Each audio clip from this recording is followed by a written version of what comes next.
Saya bacakan ayatnya dulu. Al-Baqarah ayat ke-45 sampai 46. Wasta'inu bis-sabri was-salah. Wa innaha lakabiratun illa 'alal khashi'in.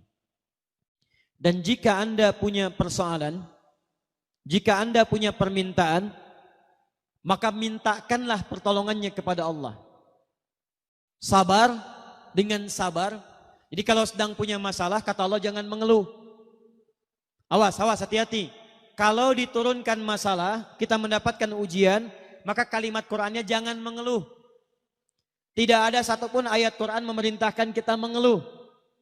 Kalau ada ayat Qur'an satu ayat saja meminta kita mengeluh, maka saya akan jadi orang pertama yang mengeluh.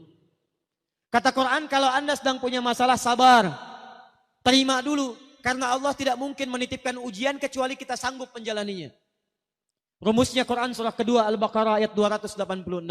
La yukallifullahu nafsan illa, Allah tidak akan menguji seorang hamba kecuali sanggup menjalaninya. Jadi kalau sekarang Bapak Ibu sedang punya masalah, masalahnya berat, susah, itu artinya cuman Bapak yang sanggup menjalaninya. Cuman Ibu yang bisa, yang lain tidak bisa. Makanya diberikan kepada Ibu bukan pada yang lain. Jangan katakan, ya Allah, kenapa mesti saya? Why me? Kata Allah, why not? Kenapa tidak? Kamu yang sanggup, yang lain tidak. Tapi yang menarik, perhatikan. Wassalah. Lalu tunaikan salat. Bangun hubungan baik dengan Allah Subhanahu wa taala.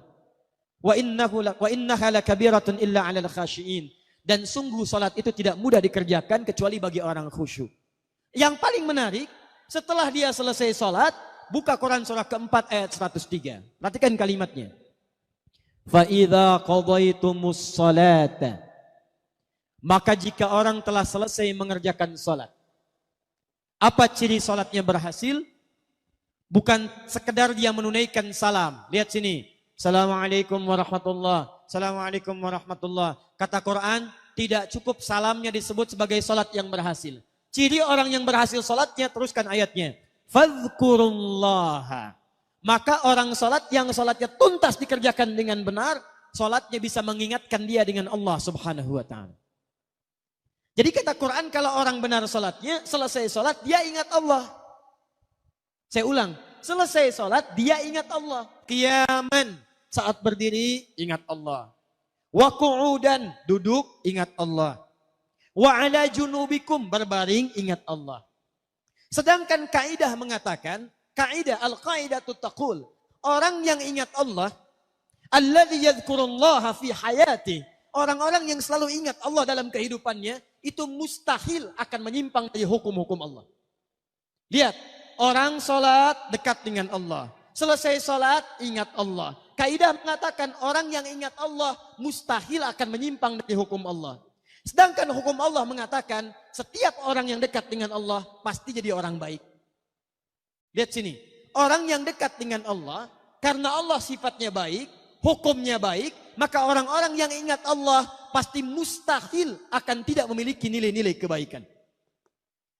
Makanya Quran langsung menyebutkan, orang yang ingat Allah, maka matanya hanya akan dipakai pada yang baik-baik. Orang yang ingat Allah, telinganya akan mendengar yang baik-baik. Orang yang ingat Allah, tangannya akan memegang yang baik-baik. Bagaimana cara mengingat Allah? Salat. Karena itu orang yang selesai salat mustahil berbuat maksiat.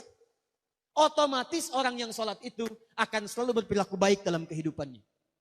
Contoh nih Bu, Pak. Apa fungsi mata? Melihat. Tuh. Bapak Ibu punya mata, melihat.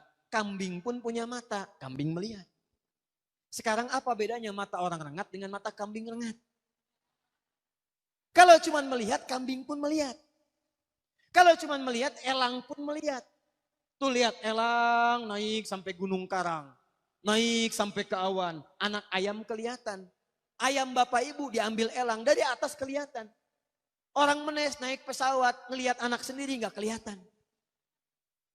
Apa bedanya mata kita dengan mata elang? Mata elang lebih tajam dibanding mata kita. Tapi elang tidak dihisab, kita dihisab. Quran surah 17 ayat ke-36. Inna sam'a wal basara wal fuada kullu ulaika kana anhu mas'ula. Sungguh pendengaran manusia, penglihatan manusia, Bahkan pikiran manusia satu saat akan dihisab oleh Allah Subhanahu wa taala. Kalau mata biasa dipakai melihat saja, tapi tidak melihat yang baik-baik, maka hisabnya akan berat bagi orang yang punya mata itu. Maka itu turun ketentuan di Quran surah ke-24. Ayat 30 untuk laki-laki, ayat 31 untuk perempuan. Perhatikan kalimat Qurannya. Qul lil mu'minina yaghuddu min absarihim. Katakan pada orang-orang yang beriman, ciri orang beriman itu salat. Orang yang salat ingat kepada Allah, maka mata orang salat yaghuddu min absarihim. Maaf, akan dipalingkan dari perbuatan maksiat. Jadi fungsi mata kita itu, mata orang salat bukan sekedar melihat, tapi melihat yang baik-baik. Kalau tidak baik tidak akan dilihat. Buka Facebook, Masya Allah. Lihat status, yang dilihat status istri orang. Mustahil. Jadi kalau Anda benar sholatnya, mustahil pandangannya dipakai untuk maksiat. Keluar dari masjid, Masya Allah masih ada yang tertukar sandal. Kalau benar sholatnya, mustahil ada yang kehilangan sandal. Di sini ada yang begitu? Tidak, Alhamdulillah, tidak beda. Ya. Tangan orang sholat mustahil maksiat.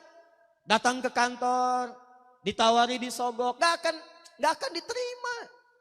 Pak, tolong Pak, tanda tangan Pak, 10 juta, maaf.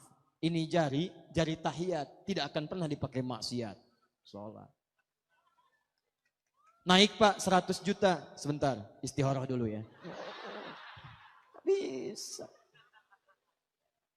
Jadi kalau benar sholatnya, pasti akan baik kehidupannya. Lisannya tidak akan dipakai mencela. Turun Quran surah 49 ayat ke-11. Ya ayyuhalladzina amanu iman. Iman pasangannya amal soleh. Turunan amal soleh sholat. La yashar qaumin qaum. Jangan saling mencela. Jadi kalau ada orang sholat masih mencela, ada yang salah dalam sholatnya. Ini belum sholat sudah dicela imamnya. Siapa imamnya? Oh si fulan. Ah bunga. Oh, Masya Allah. Ah itu. Ada orang sekarang suka mencela? Ada yang suka bertengkar? Ada. Kalau orang itu sholat berarti ada yang salah dalam sholatnya. Ini mau sholat subuh sibuk ribut. Yang satu kunut, yang satu tidak. Gara-gara kunut saling mencela. Akhirnya ujung-ujungnya nggak pada sholat. Itu yang salah.